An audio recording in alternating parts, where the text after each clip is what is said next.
a minute. I thought ESPN was the proud home of women's sports.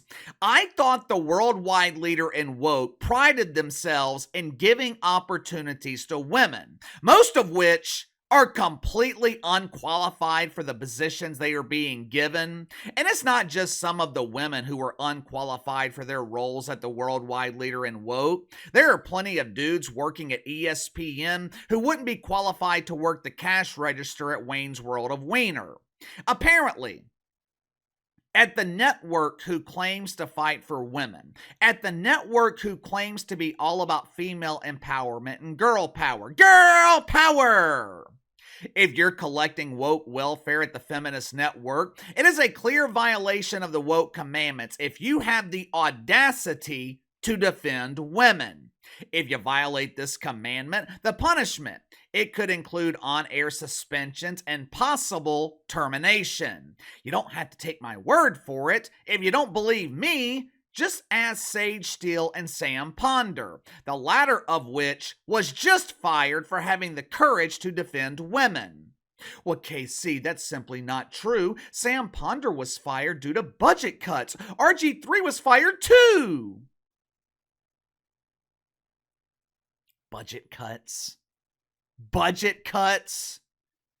You expect me to bite into that shit sandwich? For starters, no one cares about Bob Griffin the Trace getting fired, although I do find it rather ironic that both people that ESPN chose to fire yesterday, they both happen to be Christian. Strange. But let's assume for a second that budget cuts was the actual reason that Sam Ponder was fired by ESPN. Let's assume for a second that this decision was purely financial, and to be fair, that could be the case. I'm just not buying it. But let's assume for a second that this was a financial decision. How come Sam Ponder was the victim of budget cuts instead of pretend NFL analyst Mina Kimes? How come ESPN decided to go with Sam Ponder instead of the insufferable Sarah Spain? There's a reason I am bringing up the pretend NFL analyst and, well, I don't know how in the hell to describe what Sarah Spain does at ESPN. At least Mina Kimes pretends to analyze the NFL. The only contribution Sarah Spain seems to make is converting oxygen to carbon dioxide. She has taken over the role of Katie Nolan. Her only responsibility is keeping the potted ficus alive. But there's a reason I'm comparing Sam Ponder to Mina Kimes and the absolutely insufferable Sarah Spain. All three of these women, they have violated what is supposedly one of the biggest policies at the network. Supposedly, woke welfare collectors at ESPN, they are not allowed to speak publicly when it comes to political issues, which is fine. That's fine. I'm good with that. No one watches ESPN to hear lectures from Mike Wilbon about the importance of defunding the police. No one watches Pat McAfee to, well, literally no one watches Pat McAfee, but no one watches Pat McAfee to hear his thoughts on the latest exciting policy from Cam Harris, where she is going to try to implement price controls at the grocery store. Well, KC, that idea sounds great! It means we will be paying a lot less for groceries. Yeah, you'll be paying a hell of a lot less because there won't be any groceries to buy. But ESPN has a policy that prohibits on-air talent from publicly discussing political issues. Problem is, enforcement of the policy is completely one-sided. If you haven't already, make sure to like and subscribe. You can follow me on Twitter at KC_BTL84. The timing of the firing of Sam Ponder is rather suspicious. Sam Ponder hosts Sunday NFL Countdown, the premier NFL show on ESPN. Week 1 of NFL season is, about 3 weeks away? And as of right now, ESPN doesn't have a host for the show.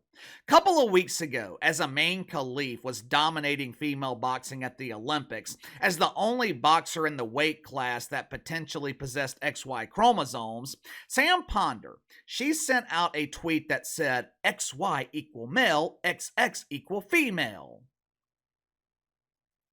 Obviously, Sam Ponder was offering free biology lessons. She was saving her followers thousands of dollars in tuition. They no longer had to pay some doofus professor at Woke U to explain the physical differences between men and women. Sam Ponder actually gave them the truth. Now, I'm sure executives at ESPN said, no, no, no! Truth is not allowed at the worldwide leader in woke. Last summer, Sam Ponder, she tweeted out a similar message defending women's sports. She claimed that many women in sports media, they're afraid to speak out on the issue because they don't want to lose their jobs. I find it incredibly ironic. That is exactly what happened to Sam Ponder. I also find it incredibly ironic that nothing has been said about Mina Kimes. Last week, Mina Kimes was the guest on something called Pablo Torre Finds Out He's a Huge Embarrassing Failure. You know, I can't think of a single podcast at ESPN that is actually successful. I have triple the following of Mina Kimes here on YouTube. My videos are often competitive with Stephen A. Smith, and he's got 600,000 subscribers more than I have. But his podcast is not really affiliated with ESPN. For years, the originator of the term huge embarrassing failure, Bomani Jones, he hosted a podcast on ESPN, Right Time to Be a Huge Embarrassing Failure. Vast majority of people never heard of it. This is the biggest platform in sports media, and for some reason, they can't seem to create a successful podcast or a successful YouTube channel. I wonder why. Anyway, Mina Kimes is the guest with Pablo Torre as they find out they are both huge embarrassing failures. The topic of discussion was masculinity. Now, initially, I thought this would be a discussion between two people who were allergic to masculinity. In the past, Mina Kimes, she has preached against toxic masculinity. And Torre Pablo, well, I'll let you decide for yourself whether Torre is qualified to talk about being masculine. But according to Mina Kimes, we have a new definition of masculinity. Matter of fact, we have a new example to model ourselves after when it comes to being masculine. All the dudes in my audience, I want you to pay close attention here. In order to successfully date modern women, you need to model your masculinity after Tim Walz. Watch for yourself. There's something really important about seeing someone like this modeling a different kind of masculinity that we just haven't seen. And I think we're kind of seeing it a little bit in the NFL with the Kelseys and Dan Campbell, this idea that big, tough football guy isn't separate from showing emotions and empathy and that kind of thing. And I when I see them leading with, because Kamala, dude, yes, they're calling him coach and whatnot, but in the same breath, they're emphasizing this man, the year he was a football coach, also ran the Gay Straight Alliance at the high school. What the hell is she talking about? For starters, if I needed advice on being masculine, the last person I am seeking advice from is Mina Kimes. What the hell can Mina Kimes teach me about being masculine? You heard it yourself. She considers Tim Walz masculine. The same Tim Walz who was putting tampons in the boys' room. You know, just in case Timmy Jr. caught a sudden case of the Red Sea, he would have easy access to the proper products to go along with the proper pronouns. According to Mina Kimes, Kelsey Travis is masculine. The same Kelsey Travis that does the heart emoji to his future divorcee Tay-Tay after he scores a touchdown. Oh, my beloved Swiffer, you make my heart melt. How I wish you would spank me with your pink belt.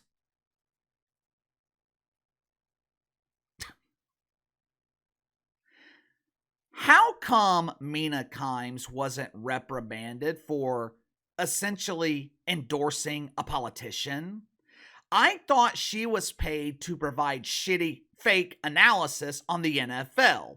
And look, I'm not just picking on Mina Kimes. I have plenty of examples in the archives, plenty of examples of other women at ESPN discussing politics at a network where it's supposedly prohibited to discuss politics. Watch for yourself. Pride is about inclusion, so you don't love them and you don't welcome them if you're not willing to wear the patch. And calling it a lifestyle reveals to me that you've done not even a modicum of research or understanding on this topic. It's what tends to happen when a privileged class isn't affected by things. Father's Day pics, hashtag girl dad, literally any content with a girl in it, girl dad. But strip girls of their constitutional rights, silence. I want the dads watching to ask themselves a really honest question right now, and I mean that. How does the sentiment of being a girl dad evolve beyond superficial social media posts into actual advocacy? Are you carrying that same pride for your daughters into boardrooms, locker rooms, courtrooms? Are you doing everything in your power to protect their rights? Do you trust them to make difficult decisions for themselves and their bodies? Should they be given full agency over their own lives? The Supreme Court overturned Roe versus Wade, declaring that the constitutional right to abortion, upheld for nearly a half century, no longer exists. In less than 24 hours, we celebrated equal rights for women, and now we react to women's reproductive rights being taken away. Today, the Supreme Court not only reversed nearly 50 years of precedent, it relegated the most intensely personal decision someone can make to the whims of politicians, attacking the essential freedoms of millions of Americans. Are you noticing a trend here? Sage Steele was essentially fired for claiming that ESPN forced her into accepting the Fauci love. Sam Ponder was possibly fired for having the audacity to defend women's sports. But if Mina wants to redefine masculinity while endorsing a vice presidential candidate, that's okay. If Malika wants to use valuable airtime on SportsCenter to pound her hands on the desk and lecture you on abortion, that's okay. Now, never mind the fact that the vast majority of ESPN's audience is male. How many men do you know that ever had an abortion? You don't have to respond because I already know the answer. Contrary to woke belief, men cannot get pregnant. So, in the history of this country, there's been a total of 0 men who have ever needed an abortion. Yet for some reason, Malika is allowed to complain about it on SportsCenter without consequences. I would be willing to bet there are other women at ESPN who agree with Sam Ponder. There are other women at ESPN who agree with Riley Gaines and Sage Steele. How many of those women will be willing to speak out in the future? Sam Ponder was making over $1 million a year. She can afford to speak out. But what about the producer? What about behind-the-scenes staffers? What about the women who are just starting their careers? Those women are being silenced. According to The Athletic, there could be more layoffs coming at the worldwide leader in woke. Now, it's not going to be as bad as it was last year, but we could see more on-air talent losing their jobs as early as next month. However, this time, I think most of us might agree with the cuts. Because this time, I think it's mostly going to affect Around the Horn.